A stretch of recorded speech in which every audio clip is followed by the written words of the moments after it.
दुनिया में कुछ ऐसे डर हैं जो सिर्फ कहानियों तक सीमित नहीं लगते और ज़ॉम्बी उन्हीं में से एक है। चलती फिरती लाशों का आइडिया भले ही फिल्मों से पॉपुलर हुआ हो, लेकिन सवाल आज भी वही है, क्या ज़ॉम्बी जैसा कुछ सच में हो सकता है? ज़ॉम्बी शब्द सुनते ही दिमाग में एक अजीब तस्वीर बनती है। ऐसे लोग जो दिखते इंसान जैसे हैं, लेकिन उनकी आंखों में पहचान नहीं होती। वे चलते हैं, सांस लेते हैं, सोचते नहीं।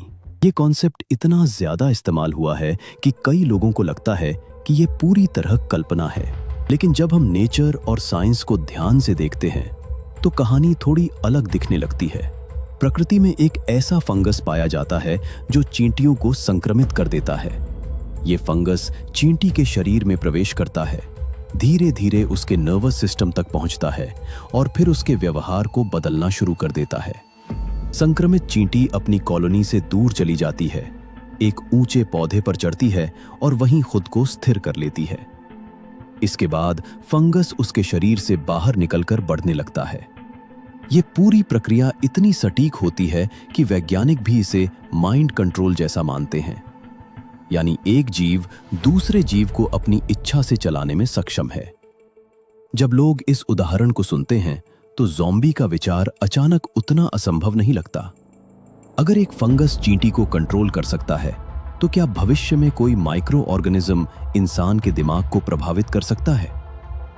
इंसानों में भी कई ऐसे मेडिकल कंडीशंस मौजूद हैं जो बिहेवियर को पूरी तरह बदल सकती हैं। रेबीज वायरस इसका एक उदाहरण है।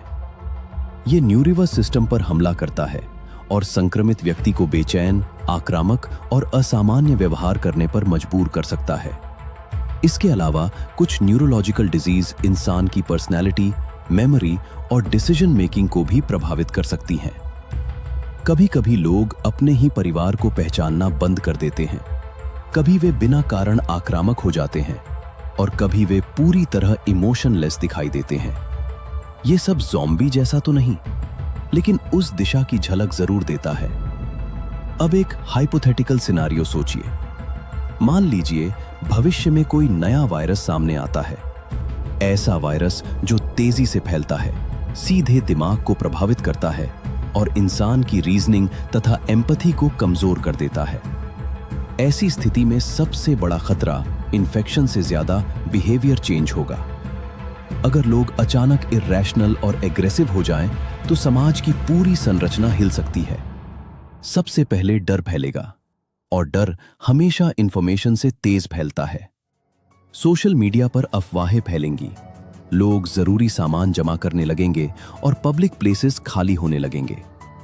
हॉस्पिटल्स पर दबाव बढ़ेगा, डॉक्टर्स बीमारी को समझने की कोशिश करेंगे और सरकारें ट्रैवल रिस्ट्रिक्शन या क्वारंटाइन जैसे कदम उठा सकती हैं। इतिहास बताता है कि महामारी के समय समाज का व्यवहार तेजी से बदल जाता है। फिर भी एक महत्वपूर्ण बात है, आज तक कोई भी वैज्ञानिक प्रमाण ऐसा नहीं मिला है जो इंसानों में फिल्मों वाले ज़ॉम्बी जैसी स्थिति को दर्शाता हो, जहां व्यक्ति मरने के बाद जीवित होकर घूमे या पूरी तरह माइंडलेस प्रेडेटर बन जाए। मानव शरीर की बायोलॉजिकल लिमिटेशंस इसे लगभग असंभव बनाती हैं, क्योंकि मृत शरीर में सर्कुलेशन और ब्रेन एक्टिविटी के बिना मूवमेंट संभव नहीं है। तो फिर ज़ॉम्बी कॉन्सेप्ट इतना पावरफुल क्यों है? इसका जवाब साइकोलॉजी में छिपा है। ज़ॉम्बी दरअसल लॉस ऑफ कंट्रोल का प्रतीक है। अपनी पहचान खोने का डर, समाज के अचानक बदल जाने का डर और परिचित दुनिया के अजनबी बन जाने का डर। ज़ॉम्बी कहानियां हमें सर्वाइवल, मोरालिटी और ह्यूमन नेचर के सवालों से भी रूबरू कराती हैं। शायद ज़ॉम्बी कभी वास्तविक रूप में ना हो, लेकिन नेचर के mind controlling organisms, behaviour altering viruses और न्यूरोलॉजिकल कंडीशंस हमें ये जरूर दिखाते हैं कि दुनिया उतनी सरल नहीं जितनी दिखती है। अगर एक दिन तुम्हें लगे कि दुनिया अचानक बदल रही है, कि लोग वैसा व्यवहार नहीं कर रहे जैसा सामान्यतः करते हैं, तो याद रखना, सबसे बड़ी ताकत डर नहीं, समझ होती है। ज्ञान हमें तैयार करता है और तैयारी हमें सुरक्षित रखती है। और अब एक सवाल तुम्हारे लिए, अगर कभी ऐसी स्थिति सामने आए जहां समाज अचानक असामान्य व्यवहार करने लगे, तो तुम क्या करोगे? भागोगे, छिपोगे या समाधान ढूंढने की कोशिश करोगे?